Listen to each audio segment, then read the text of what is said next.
In 1995, a footballer from one of the poorest countries on earth won football's greatest individual honor, the Ballon d'Or, the first African player in history to win it. His country had no World Cup history, no football infrastructure, no wealth, just him. 22 years later, that same man stood in front of his nation again. Not as a footballer, as their president-elect, 61% of the vote, the first democratic transfer of power in his country in over 70 years. This is the only man in history to go from Ballon d'Or winner to head of state. This is the story of George Weah. But here's what almost nobody knows. He lost his first election, badly, and what he did next is the real story. Monrovia, Liberia, Clara Town, one of the poorest slums in one of Africa's poorest nations. This is where George Weah was born, October 1st, 1966. No money, no infrastructure, just dusty streets and a ball made from rags. He played barefoot. By his teens, he was already leading a team with no coach. Young survivors of Claretown, into Liberia's first division, a teenager, leading grown men, through instinct alone. In 1987, a Cameroonian club signed him, Tonnerre of Yaoundé. He won the league in his first season. Word spread fast. A young coach in France heard whispers about a raw, explosive talent in West Africa.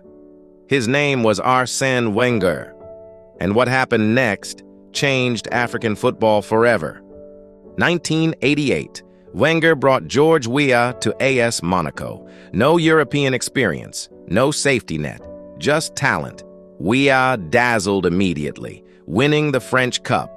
In 1992, Paris Saint-Germain signed him. He became one of the most feared strikers in Europe.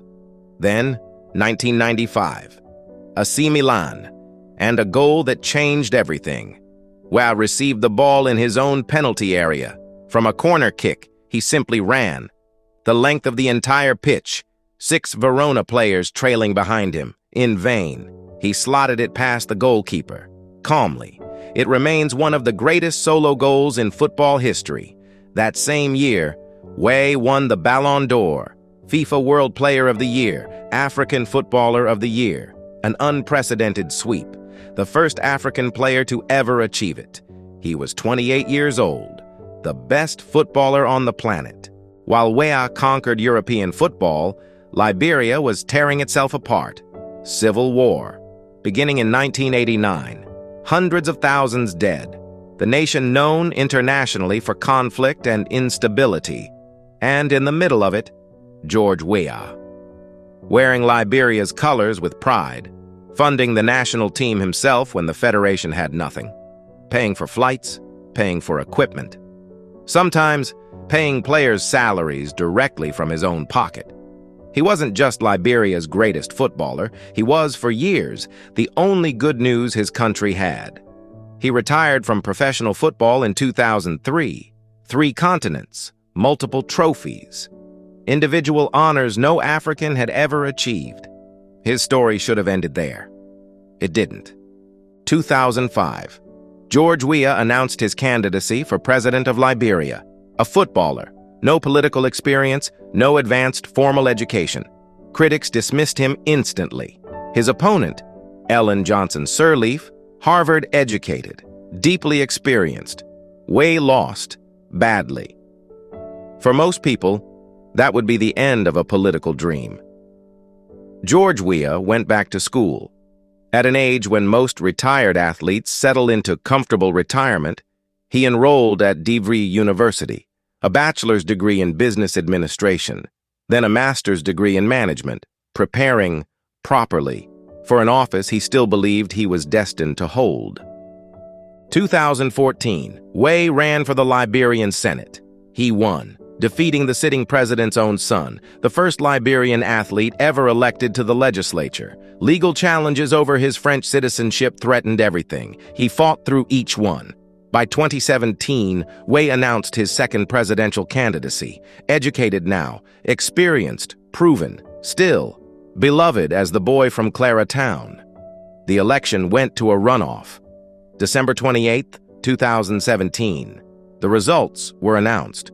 George Weah, 61.5%, the first African Ballon d'Or winner, was now president-elect of Liberia, the first democratic transfer of power in Liberia since 1944, 73 years.